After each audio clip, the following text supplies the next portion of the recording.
What's up, nerds? How y'all doing today? I'm trying to get back in the groove of doing regular videos. Um, so we're going to do a quick catch up on where the game is today. I think it's at a point where you can kind of start seeing my vision a little bit. It's not all the way there. We're getting there. We'll show you what I'm working on, what I've got working and what I'm working on today. And explain where this is going. And then, I don't know, we'll talk, I don't know, videos, streams, maybe give me some ideas for how to make it more interesting. I don't know. Let's just jump right into it. So take a look at the screen here. Let's put me up at the top. And this is when I was talking about the 3D environment and how, right, you're going to kind of exist in this 3D world, and then the spreadsheet stuff was going to sort of pop up as you figured out, you know, hey, what do I want to do? This is a pretty good example. Now, this isn't actually the 3D world. I just copied and pasted a little office scene just to see if everything works the way I want it to work. So I really only have one thing working, right? I have a laptop wired up to do your depth chart. All right, just as a test. And you highlight it, right? It highlights. I don't know if this is what it's me. I think I'm going to have some words somewhere around there to make it a little easier to understand what you're doing. But you click on it, and then your depth chart pops up, right? So we're assuming you know that that's where you go to do your depth chart. You kind of get a flavor of what I'm going for here, right? I'm not blacking out the entire background so that it looks like a spreadsheet game. I'm trying to toe that line in between. Oh, okay. Your depth chart is just sort of overlaid onto the 3D world. And then, right, when I have more animations and characters walking around, like your assistant coach might be walking around in the background, just trying to make it feel a little more alive, but you can get a little bit of a flavor here. The depth chart itself, I'm trying to go away from what I've done in my previous games where it's like cram as much stuff into every window as you can. I'm doing the opposite now. I'm trying to remove as much stuff from every window as you can and make every pop-up window or pop-up screen really only do one thing. And the depth chart's a good example of that. I used to do a lot of stuff on this depth chart screen. Now it literally is only your depth chart. So what you see in the top window here, right? This is what I'm calling your squad strength. This replaces that little colored depth chart thing I used to have stuck over on the right-hand side. Like I used to have the depth chart thing over here, which was like a color map, like a heat map of how good your depth chart is. Now I have it up at the top, and it takes up a ton of real estate. There's a reason for that, and that's because what I really want to get out of this depth chart screen are two things. One, obviously, I want you to be able to set your depth chart in a really easy, intuitive way, and we'll get to that in a second. But the second most important thing I want out of this screen is I want you to be able to do like take a screenshot or a little snapshot. Oh, you can't see that. Well, you can kind of see it. I want you to be able to like cut a snapshot of, I'll show you. I just took a little snapshot of my offensive squad strength, right?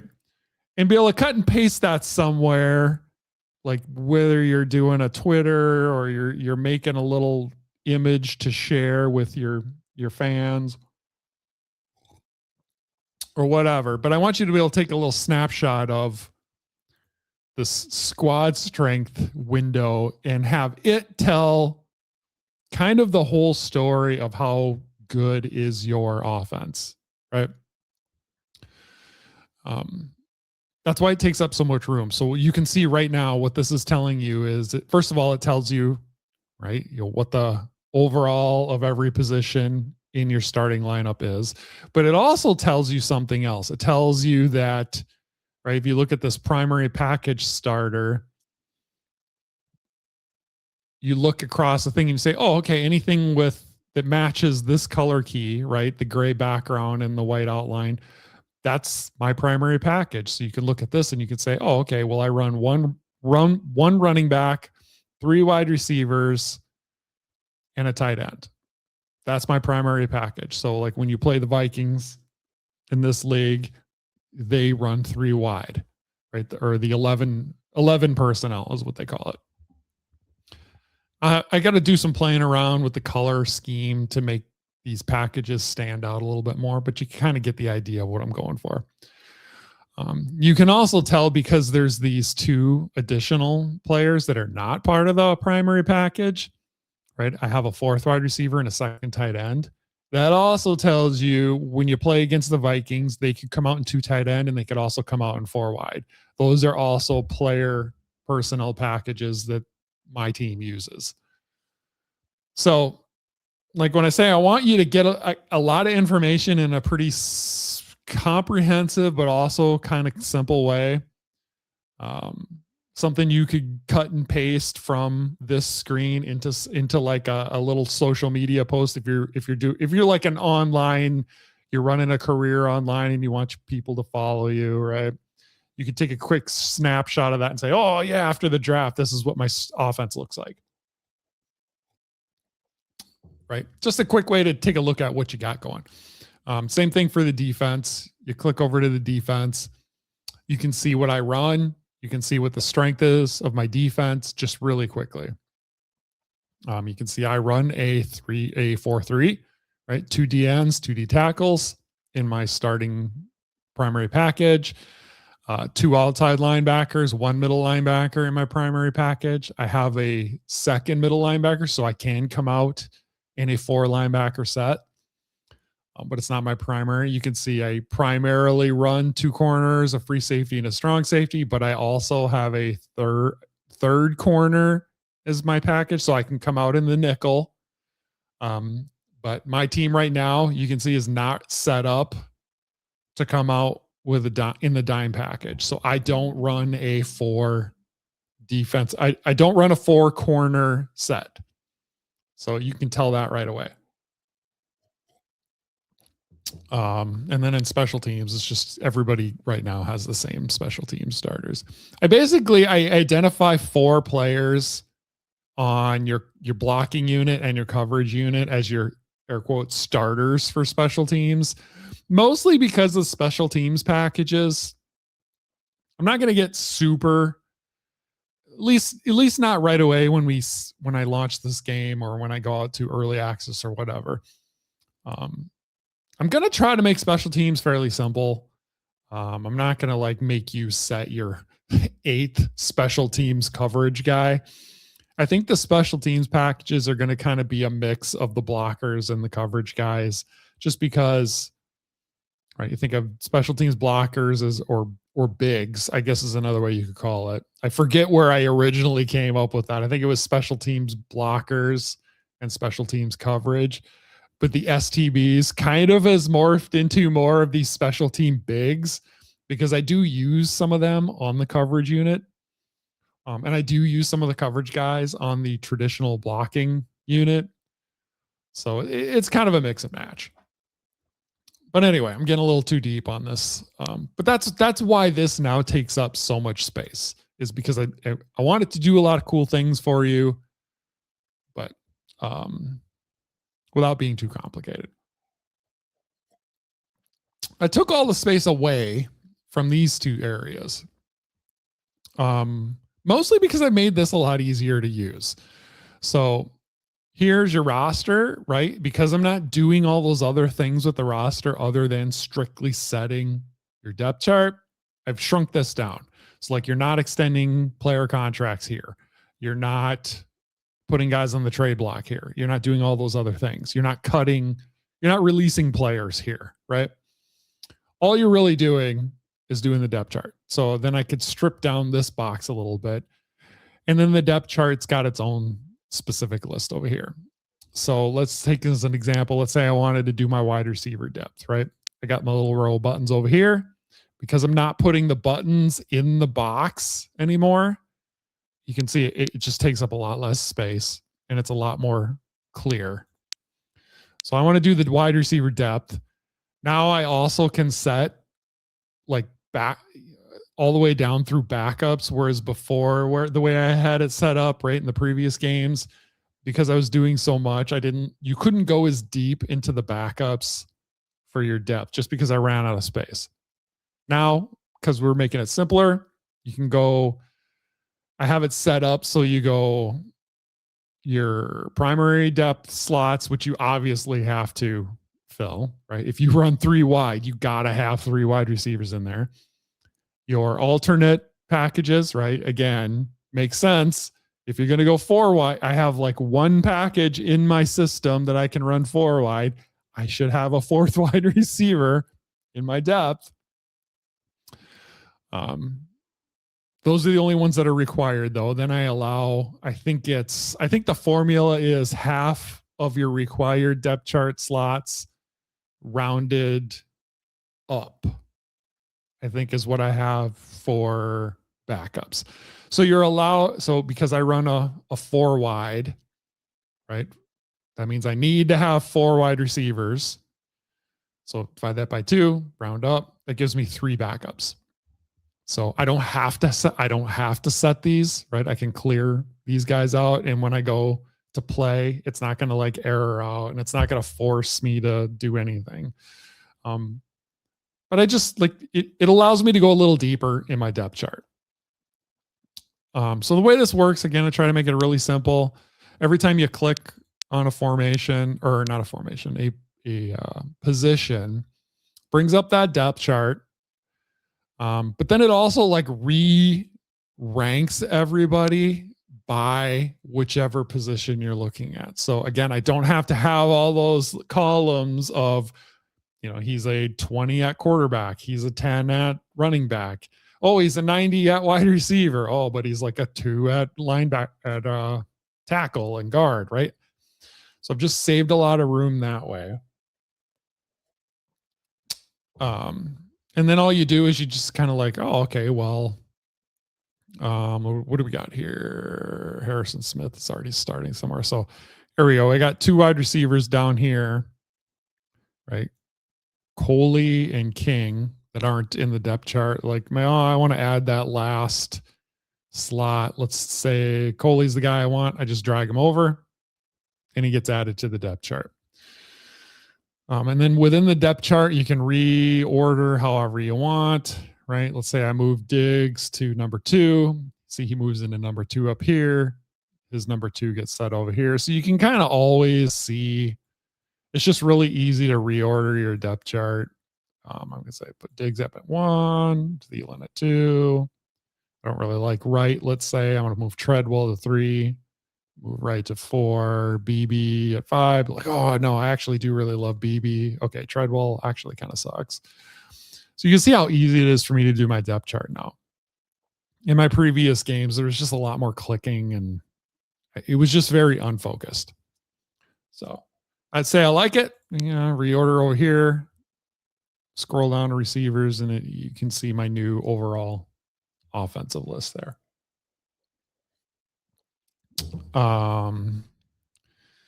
Maybe let's go to corners and we can say, all right, well, let's look at guys that are good at corners. Newman, he looks pretty good. Why isn't he in there, right? Let's take a look at his player profile.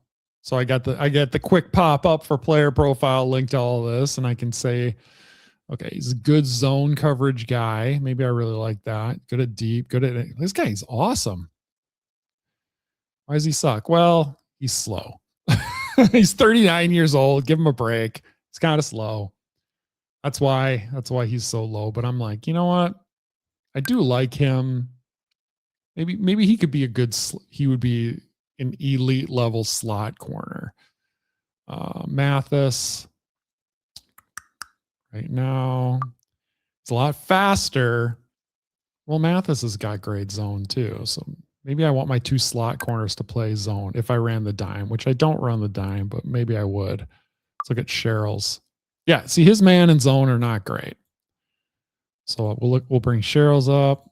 We'll bring Newman up. We kind of look at these 2 side by side. and we decide, I actually do, if I were to run a dime, or if I have to bring in a fourth corner, my top backup in, I would rather have Newman play because he's just much more skilled. So what we do is we bring Newman over. He slots, whoever you drag in slots at the last one, and then I just kind of move him up to wherever I want. I want Newman to be my top guy off the bench. Right? So again, I'm trying to make this really easy. It seems to be a lot more intuitive this way, right? You can sort by whatever, right? Kenny Wright's got 100 speed. Maybe I want to find a spot for him. So maybe let's bring him in. He's a terrible running back, but I'm going to try to cheese. So I'm going to bring him instead of wide receiver 4. I'm going to make him my second running back, right?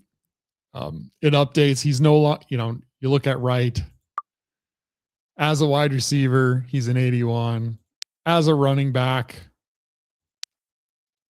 he's definitely not an 81. He's less than that because if you look at his running skills, like 47, he's terrible. His ball security is 32. So he's a 45 as a running back. But I'm going to try to cheese, and because he's got a speed 100, I'm going to throw him in there. So anyway, that's kind of how the system works, right? You can go all the way special teams. You can do the same thing. You can set a backup kick returner, punt returner. You can set your top 8 for the bigs in the coverage unit. So like maybe I look at my coverage unit and I'm all right. Let's see. Who would I want to change? So like maybe Zendejo here. Zendejo's on the blocking team. So he's not on the coverage team. Let's check special teams out. Why is that? Because his blocking is really good. His coverage is not quite as good, but he's really fast. So maybe I do want him on the coverage team. So like you just kind of throw him over to the coverage team. I don't know if I want him as a starter, move him up. Just that easy, right? That's pretty cool. I still have the my rating star system, right? You use this for whatever you want. This actually has no effect on gameplay. It's just a way for you to mark guys. The way I use it, like every screen that you see my rating, you can adjust it. I use this as a flag for just all kinds of things. Mostly like I do a 5-star if it's a guy like I'm just super invested in, right? It doesn't matter. I'm not saying he's the best player. I usually mark really high potential guys or just guys I just like. 5-star, right? 4-star. I kind of tag as, no, this is a guy who's actually good on my team, like a high skill guy that I want to make sure like plays a lot. I'm maybe not invested in him super long term, but he's just really valuable to my team. Like a 3-star guy, I usually kind of mean, hey, this is this guy makes sense for my team. I'm not, don't trade for him. Don't go crazy on it, but just like he's a good quality guy. And then when I use 2s and 1s or no stars, usually that kind of means something depending on what I'm using it for. Like if it's in the draft, I'll mark a guy 1-star to say, like to mostly tell me, don't waste your time with this guy. If it's a 0-star, that just probably means I haven't looked at him. A 1-star kind of means don't waste your time with that. A 2-star kind of means there's something about this guy I like. Just keep him on the radar. So that's how I use it. Use it however you want. But you can sort by your rating, right?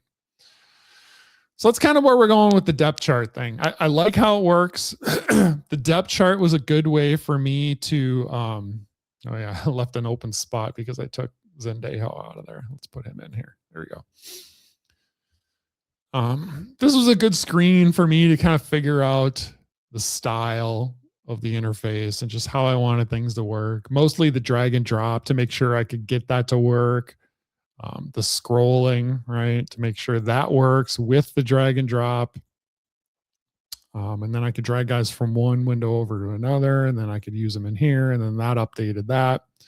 My little button system works. I don't know if you can hear it, but like the sound effects, making sure they all work. STBs. I'm messing up my depth chart there.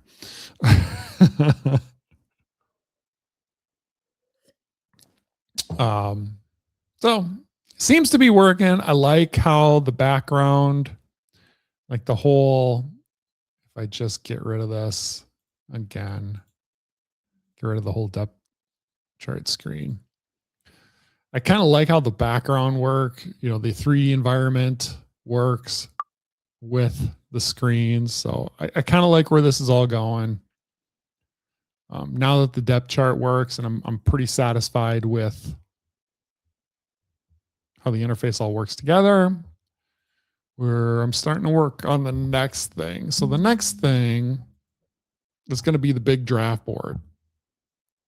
This is what I think my plan right now is what I'm going to do is drive towards doing a college draft. And then that's sort of what I'm going to use to start, I'd say, showing off the game a little bit more and getting people more excited about it. So that's what I'm going to drive towards, is doing the college draft. Right now, I'm just making sure like all of the pieces that you need in order to do a draft are in place and that they're going to work. So, right, doing your depth chart, that needs to be in place because depth charting is needed to determine how valuable a potential rookie is for your team, right? Got to have a depth chart to know that do I need a quarterback or should I be looking at a different position, right? That kind of stuff. Next big thing is to be able to import the draft file, because again, I'm going to use I'm just going straight NFL stuff for right now, just to make it a little easier to understand. So import the draft file, be able to view the draft file, be able to set your big board, your big draft board, right? To set the value and the ranking of all the players, do some scouting, and then move into the draft itself. And then that's when the real fun begins. So what are we using? We're using the 2020 draft, I believe, because I'm using the 20. I think I talked about this last time. I just want to make sure nothing's changed. Yeah, we're using the 2019 roster file and then the 2020 draft. And the 2020 draft is the one with Chase Young. So that's the Chase Young draft, right? Chase Young, Derek Brown. Who else? Joe Burrow. That was the Joe Burrow draft. Jerry Jeudy, CeeDee Lamb was in that draft. Justin Jefferson was in that draft. Oh, that's a good draft to start with. Who else is in there? Anybody else? Tua was that draft. Who else that just jumps out at me? I'm kind of going down the Jordan Love was in that draft. And then, that was a good draft. There were a lot of good players in that draft. T. Higgins. I don't know if he's good, but he was good for a while. I don't know if he's still good. Looking later in the draft list, I don't see any other names that stand out at me, but I'm sure there was a bunch of later round guys. So anyway, yeah, that's the Joe Burrow, Justin Jefferson draft. Cool. So that's the draft I'm starting with. That'll be fun. And then, of course, I have drafts all the way up to 2025 so far. What else? What else did I want to hit now that we're getting started? Oh, yeah. One other thing. We'll get more into this later because I'll probably do some streams while I'm developing it. The whole depth charting system and stuff. is based on the system, right? I talk about the system. And actually, yeah, we don't want to look at this. We want to actually look at the details behind it. It's all based on like what I call the system. And that whole system, the system had to be set up for any of this draft stuff to work. So I don't know if you guys can see it too much. I wish there was a better way to bring it up. But there really isn't.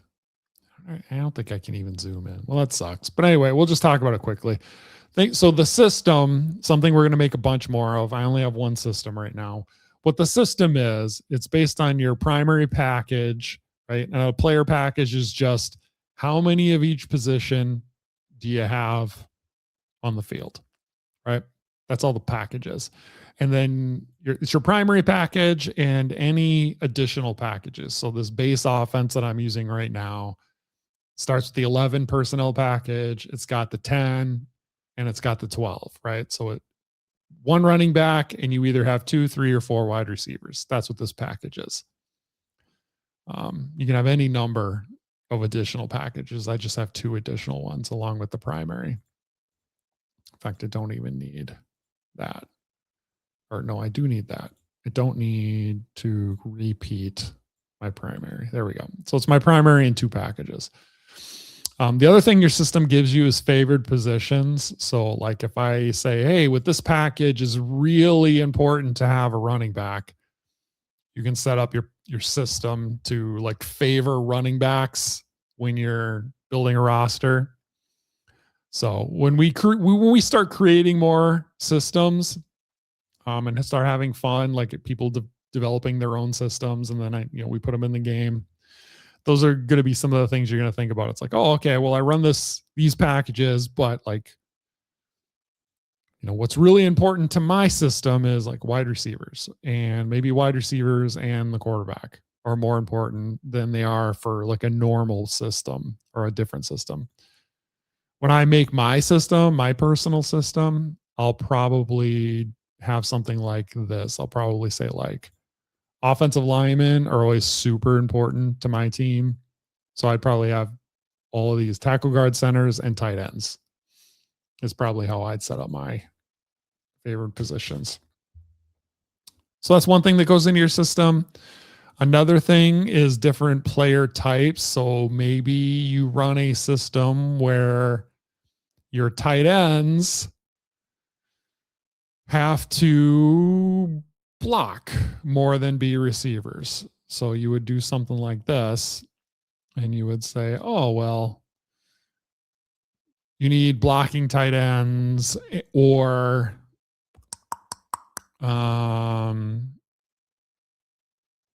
let's just say blocking or receiving tight ends is what the system needs, right? You could even further define your system that way. So I need blocking and receiving tight ends. For tackles, we definitely want to lean heavily.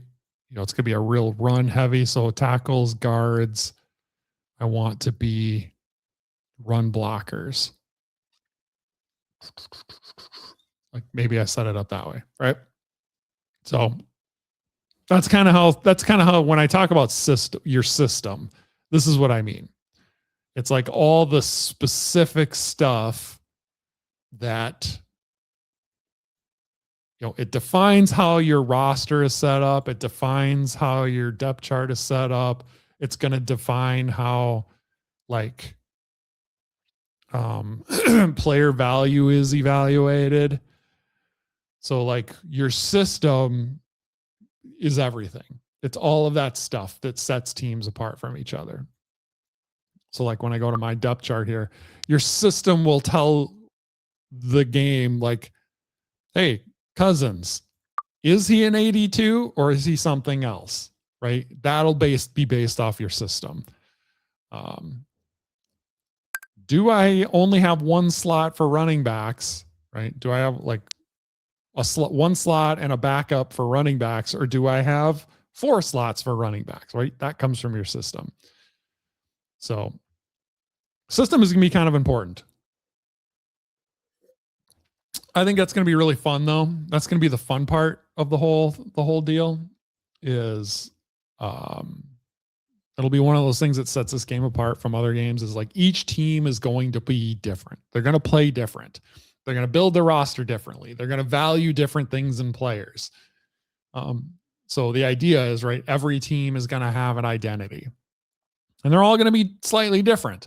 And then as you keep playing and new coaches get hired in at teams and they hire new staff, then that team's identity is going to change because each coach is going to influence what the system is. And then the system, right? Each head coach is going to have a system. Each coordinator is going to have a system. And the combinations of all those systems is what's going to create the team system. And the team system is what's going to define like all those players. Like what players do you have and who's valuable and who's not valuable. So I think that's going to be fun. I think it's going to be fun. You yourself as a coach is going to have a system and you're going to get to define what that is. And you're going to get to hire your coordinators and like all of that's going to come together and you're going to have your system. That should be really fun. I'm pretty excited about that. So anyway, that's where we are. That's where we're going. So I've spent the last probably 3 to 4 days, like probably too much time on that first screen, right? That depth chart thing. But I really wanted to nail down the feel, the general look, the vibe, right? Like how are you going to navigate between screens? Like can we do drag and drop this time? Can like I shrink down some of the screens so you can see a little bit of the 3D world? Does the 3D world thing work, right? I spent almost a week just really fine tuning that and making sure I like it. And after that week, I really like it. I really like it. So that's where we're going. Doing a little tweaking here and there, but in general, like that's the style of the game I like. I'm trying to develop my own style too. Not because I'm like some design guru, but just because like I'm going to be in it every day, all day for probably the next 6 months. I better like it. And I think what I landed on when I just showed you, I think I really like. So that's where we're going. This isn't whiskey. This is tea. Just so you know. I'm going to try to get into the habit of doing either more videos or more streams or both. I kind of like developing the style of the game. I'm sort of developing what's the communication and community portion of this going to look like. Frankly, I do miss the days when I did a video or a stream every day. It was just fun to talk to other people who are into football games. It's been so long since I did that that I kind of miss it. So I'm going to figure it out. I don't know if it's going to be a video every day or every couple of days. I would like to start doing streams. I don't know what the right time is though, whether it's like in the middle of the day, the end of the day. I don't know. We'll figure it out. I'll probably just try a bunch of random stuff. And when most people start showing up, that's what we'll do. But I'm excited to get back into this. I really miss it. I'm very excited in, I guess, the new skills I have and like the new ideas for this game. So this is going to be fun. I'm pumped. That's it for today. I'm going to go make some lunch now and then I'm going to get back to it and start working on the draft stuff. So, see ya.